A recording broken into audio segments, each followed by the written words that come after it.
This week's In the Field is presented by Gordon's Feed and Pet. Fall for many beef producers here in the Ozarks means calving season. We stopped by Pinegar Limousin right outside of Springfield to see what they do to ensure it's a success. We're in one of your pastures right now of fall calving cows. Take me through, I'm guessing you calve twice a year? We calve in spring and fall both, predominantly fall. Fall works a little bit better and for us and our bull sales and stuff, for the bulls to be 18 to 20 months of age, to be ready to use, it works a little bit better for us. But so let's kind of talk about a successful calving season. Where does it all start? A successful calving season actually starts with a successful breeding season. You know, keeping your cows to where they'll calve tighter helps you stay more focused, watching the cows, you know, helping them, those that need help calving. So you're running these pastures multiple times a day looking for calves that have calved, right? Yeah, start first thing in the morning. That's the first thing you do is check the calving lots.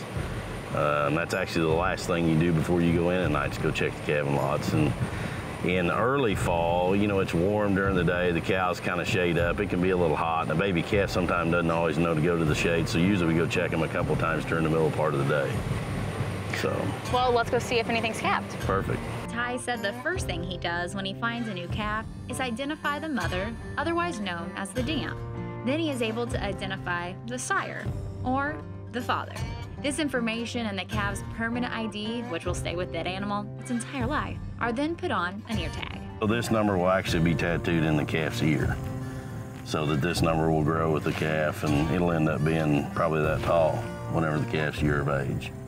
So beyond an ear tag, you're also giving some calves some boosters, vitamins and minerals that are going to ensure it's got a... Yeah, to kind of help get it jump started and kind of get it going. So the first thing we're going to do is we're going to always get everything set up and ready, so that way when we get to the cow, we don't have to spend a lot of time with the calf tied down.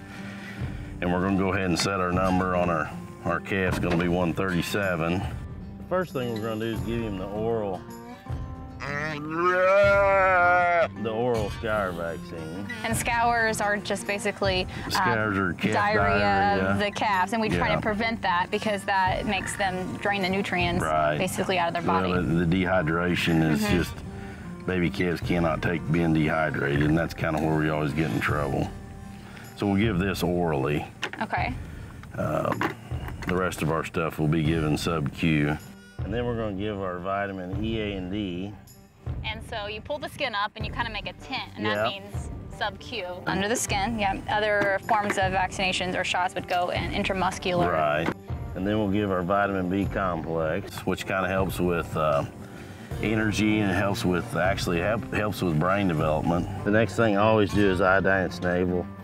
Iodine prevents navel infection, which is probably your number 2 problem early in life a calf can have. You know, calf that gets navel ill will get an infection. The infection will come out in its joints, other parts of its body. It also helps kind of dry that navel up. And in the fall, we've been fortunate enough here lately to get some rain, so things are a little bit moist and wet every night, every morning. So Waking that up kind of like helps. Dewy bed. Yeah, it kind of helps dry that navel up to where it kind of prevents infection. And then we'll use this hoof tape to estimate his birth weight. This is how we'll check the weight on the calf versus a scale. It's going to estimate this calf to weigh 83 pounds. 83 pounds. Now let's talk about, why are you tying them up? This is keeping you safe and the calf safe. Correct. Yeah, we don't want to be wrestling the calf around any more than we absolutely have to. It's just less stress on the calf. And mother's been a good mother. She stayed right here.